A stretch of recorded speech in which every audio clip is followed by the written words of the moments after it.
Okay, so now let's talk about how we want to manage our file. So let's say right now we've manipulated our geometry.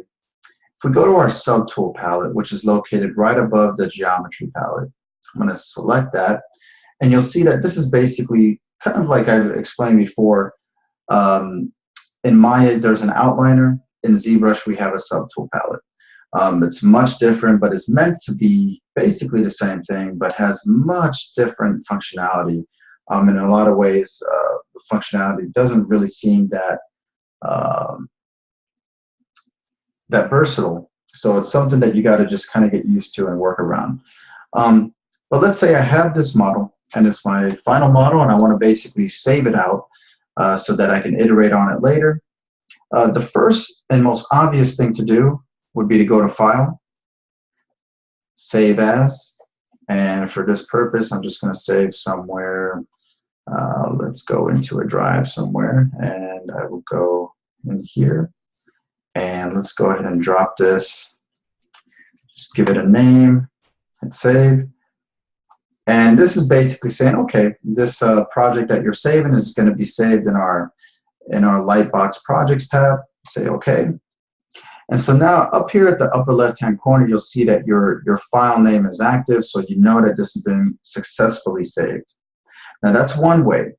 Now what's really nice about saving projects is that projects will record all your undos. So right up here at the very top where you see this kind of dotted black line, this is an accumulation of all of your history of this object.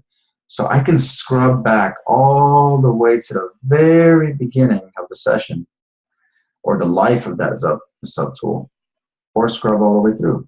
So that's a really nice way to see, one, the progression, and two, to kind of get back to a stage that you want. Now, if you're saving projects, as we just did here, all that information will be preserved.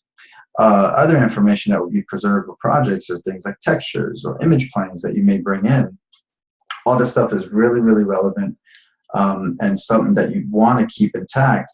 Save projects for that, okay?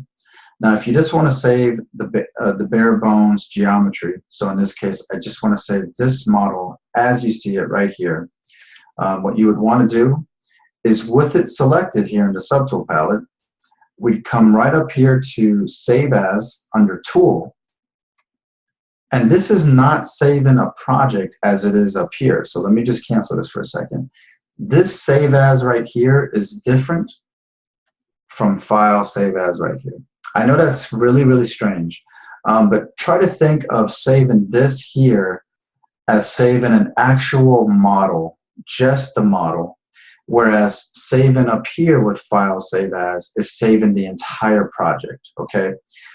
There are differences, and you know, I do have preferences, but for right now, what's important to understand is the Save As button right here in the tool is just saving a geometry. So I'm going to go ahead and hit Save As, and you'll notice that the extension is different here. It's basically ZTL and not ZPR.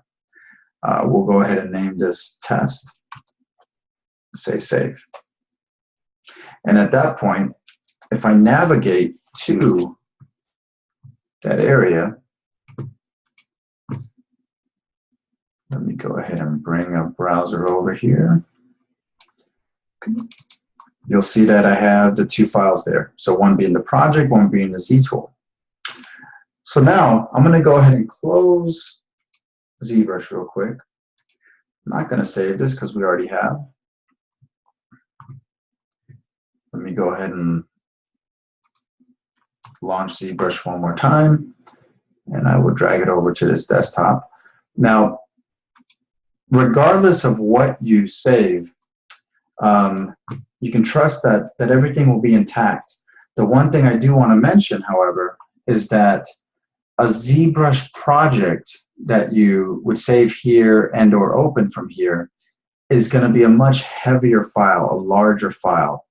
The reason for that is because, you know, think about it, you're saving history for every subtool that's in that file, textures, image planes, a whole arrangement of things. Whereas if I'm just bringing in the tool, which you'll notice here, it's the way we bring that in is load tool versus over here is actually open in a file or a document.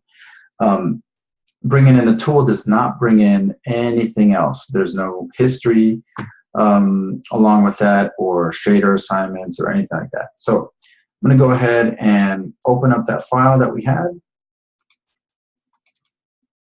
And there it is. Say OK. And there you'll see our geometry intact. Okay. One thing to note, actually, the navigation here, I think I got a little bit mixed up. It's not holding down left mouse button and Alt and left mouse button and Control. It's right mouse button and Alt and right mouse button and Control. So forgive me for that, guys. Okay, so we just opened up the project. We have our geometry.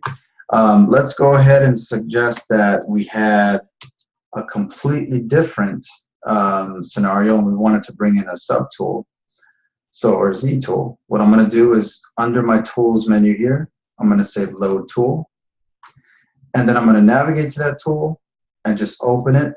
Now when you open it like this, what's very different from the project that you would open if you did it this way is basically that you're loading the tool into this palette right here, but it's not dropped into the canvas just yet. So in order to do so, I need to drag this out, and then I need to immediately hit T, just like we did in the very beginning stage of getting this started. Okay.